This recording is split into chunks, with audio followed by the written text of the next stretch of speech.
Welcome back to Play Mode On, or welcome in if this is your first time dropping in. Here, we are not building habits through willpower, we are anchoring identity through joy, micro wins, and motion. You don't build habits to become someone new. You become someone new, and then the habits follow. Each lesson of the series is short, intentional, and designed to shift how you show up in real time. Let's begin with level 2, loops over leaps. Let's talk about the real reason you feel stuck in one particular area of life, or maybe more than one. It could be your health, it could be your fitness habits, your work, productivity, creativity, or even the passion projects you keep putting off every week. Whatever it is, the same pattern applies. You're not actually waiting for motivation. You're waiting to feel ready enough, energized enough, clear enough, something enough to just take a leap. Except you don't need a leap, you need a loop. Big transformations don't happen all at once. They happen because you build a pattern of tiny, doable, present moment decisions and then learn how to regulate your way out of overthinking, avoidance, and procrastination, which are some of the most common self sabotage patterns.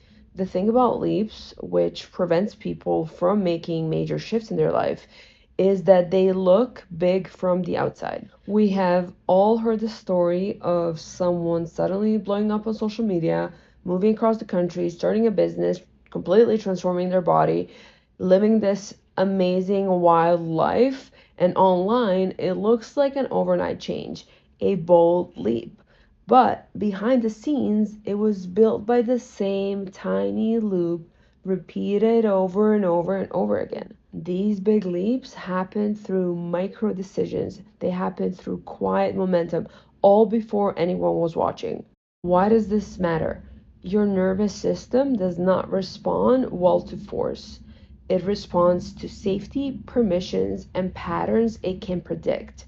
So if your brain associates action with burnout, guilt, pressure, of course you will resist it. You will keep telling yourself, I'll start later, when what you really need is to start smaller. You need to lower the entry point to whatever you can do right now. If you can't do it right now, it is not doable. We have been trained to believe that if something does not feel good, it must be wrong. But that is not always the case. Sometimes resistance is redirection. Sometimes we are avoiding and procrastinating because there is misalignment. But more often than not, especially if you're new to this deeper mindset work, overcoming self sabotage and building self trust is usually your ego panicking about change. Your brain and body will always choose what's familiar over what's new, even if that new thing is actually better for us. And the only way to tell the difference is by being present enough to ask yourself. Instead of waiting for motivation to do your workout, meal prep, clean, whatever you need to get done, check in with yourself first. Check in with yourself and ask, what do I actually need right now? Is it rest? Is it redirection? Or do I just need a tiny win to get the momentum going?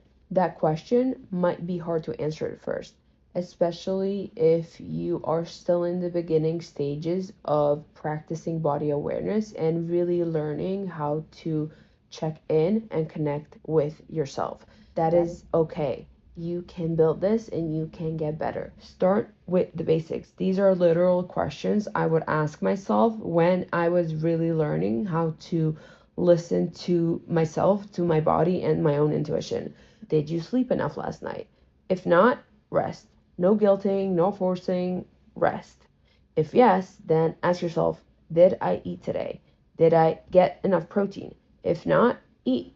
Not just a snack, have an actual meal. If you did eat, then the next question is, did I drink water? Hydration matters. Sometimes your brain fog is literally just thirst. If if that is all covered, the next question is, did I move my body? If not, go for a short walk. Do a 5-minute stretch because inactivity will zap your energy faster than almost anything. If you're feeling overwhelmed, if you are finding yourself having racing thoughts, if you're feeling frozen and unable to actually move and do anything, that is a nervous system thing. You cannot move and take action from a dysregulated state. First, you regulate. One of my go-to tools for this is cyclic sighing. It is fast, it is effective, and is easy to do at any time. To do a round of cyclic sighing, you will just do a deep inhale through your nose, followed by a second quick inhale at the end, then a slow extended exhale through the mouth. Okay, now you try it. It's going to be a long inhale through the nose, a quick 1 second inhale at the top again, then a slow extended exhale through the mouth, longer than your actual inhale. Repeat this 3 to 5 times to regulate your nervous system in real time. This will send a safe signal to your body, which will get you out of dysregulation into action. You cannot outthink your way out of dysregulation. Your body has to be involved also. Once you're feeling regulated, you can shift your perspective to what overwhelm actually is. Not to sound dramatic, but this is something that completely changed my life because it helped me not only strengthen my nervous system, but also 100x my capacity to do things, to handle things, to have more on my plate. Overwhelm is not a stop sign, it is an upgrade signal. When your nervous system hits capacity, it is not failure, it is feedback. It means you are bumping up against the edge of what you are resourced to hold, mentally, emotionally, physically, and energetically. You feel uncomfortable because your system is expanding. Your body is learning how to tolerate more. Your energy is learning how to hold more responsibility, more visibility, more momentum, more success, whatever it is. This is how nervous system capacity and energetic capacity work together. The more safely you move through pressure right now, the more power you can hold later. But that only happens if you regulate and take one safe, aligned action in the present moment. Without that, you stay in the same self-sabotage loop. That is the real reason people get stuck. Not because they lack discipline, but because they don't complete the actual regulation to action loop that expands their energetic capacity and strengthens their nervous system.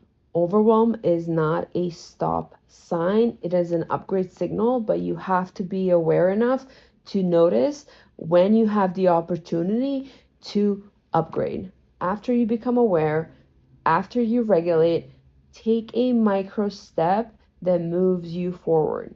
It does not matter how small or quote unquote unimportant you think it might be. Something small, something safe, something that you can do right now is the exact thing that's going to get you out of the self-sabotage loop, out of avoidance, out of procrastination, out of overwhelm.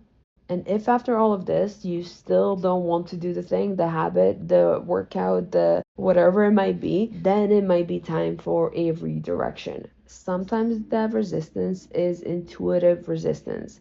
Sometimes it's your actual intuition saying this version is not it. How you're doing this thing right now is not it. So ask yourself, can I change how I am approaching this habit? Can I shift my environment to make it easier? Am I bored? Do I need to switch up my workout style? Is my routine too rigid? Am I trying to do it perfectly instead of consistently? This is about making the thing doable. It is about testing out new things. It is about switching things up. And it's about making things interesting to you right now. But here's the final layer. If you have never created any kind of positive feedback loop from a new routine, you might need a little self-discipline at first just to get some data. So for example, if you have never stayed consistent enough with working out or eating healthy to get actual results, you might need some self-discipline to get that positive feedback first. Sometimes it is not resistance. Sometimes it is the absence of proof that this thing is actually worth it. Once your brain starts to feel safe and successful from even one win, the loop becomes something you want to repeat. The goal is not to force yourself into doing things that you absolutely hate. The goal is to want to do those things. If all of this is starting to feel like a lot, that is okay. The goal is for these check-ins to become second nature. You're not supposed to remember it all right away. In the beginning, yes, open your notes, refer back to this, practice until it clicks.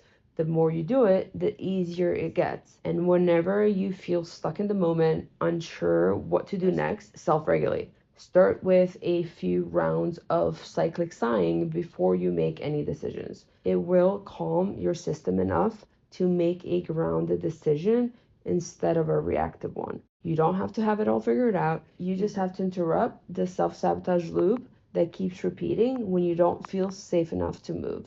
Micro actions are momentum disguised as not enough, as this is irrelevant, as this does not matter, as why am I doing this?